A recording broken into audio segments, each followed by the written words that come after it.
Switch off केल्यानेही shock बसतोय हे normal नाही. लक्ष देऊन ऐका, हे खूप डेंजर आहे. बऱ्याच लोकांना वाटतं स्विच ऑफ केला म्हणजे करंट बंद, पण असं काही नसतं.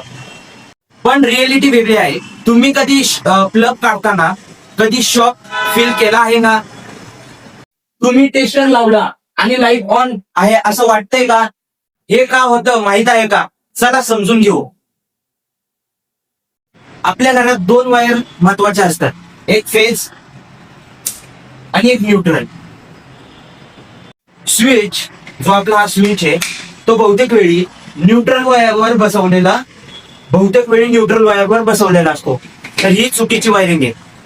म्हणजे स्विच ऑफ केला तरी आपला फेज करंट चालू असतो, म्हणूनच तुम्ही टच केला की शॉक बसतो. आणखी एक कारण म्हणजे लिकेज करंट. वायर जुनी असो किंवा वायर मध्ये ओलावा असो, बोर्ड मध्ये ओलावा असो, त्याच्यामुळे लिकेज करंट होऊ शकतो. एक्स्ट्रा पॉइंट म्हणजे तिसरा पॉइंट, आणि तो तुम्ही लक्ष देऊन ऐका. तिसरा पॉइंट म्हणजे अर्थिंग. तुमच्या घरात प्रॉपर अर्थिंग नसेल तर लिकेज करंट जो की आपला जमिनीमार्फत बाहेर जाणार आहे तो बाहेर जाणार नाही. त्याच्यामुळे आपल्याला करंट बसण्याची खूप शक्यता आहे, आणि ती दाट शक्यता आहे. म्हणजे मेन प्रॉब्लेम म्हणजे रॉंग वायरिंग, लिकेज करंट आणि नो अर्थिंग. खूप इम्पॉर्टंट आहे. म्हणूनच म्हणतो प्रॉपर अर्थिंग करा, त्याच्यामुळे काही प्रॉब्लेम नाही होणार. तर सोल्युशन एकच, फेज नेहमी आपल्या स्विच वरच लावा, फेज वायर वरच लावा. आणि दुसरं कारण म्हणजे अर्थिंग प्रॉपर करा.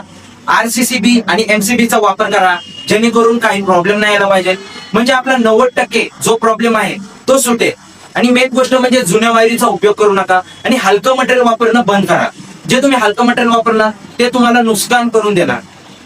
तर सोल्युशन एकच, फेज नेहमी आपल्या स्विच वरच लावा, फेज वायर वरच लावा. आणि दुसरं कारण म्हणजे अर्थिंग प्रॉपर करा. RCCB आणि MCB चा वापर करा, जेणेकरून काही प्रॉब्लेम नाही यायला पाहिजे. म्हणजे आपला 90% जो प्रॉब्लेम आहे तो सुटेल. आणि मेन गोष्ट म्हणजे जुन्या वायरीचा उपयोग करू नका आणि हलकं मटेरियल वापरणं बंद करा. जे तुम्ही हलकं मटेरियल वापरणार ते तुम्हाला नुकसान करून देणार. तर मित्रांनो, हे कधीही इग्नोर केलं तर छोटा शॉक कधीही मोठा अपघात करून देऊ शकतो. आणि हा व्हिडिओ तुम्हाला आवडला असेल तर हा फॅमिलीला आणि तुमच्या परिवाराला सगळ्यांना शेअर करा. आणि अशाच इलेक्ट्रिकल टिप्स साठी आपल्या चॅनलला फॉलो करा आणि सबस्क्राईब करायला विसरू नका मित्रांनो.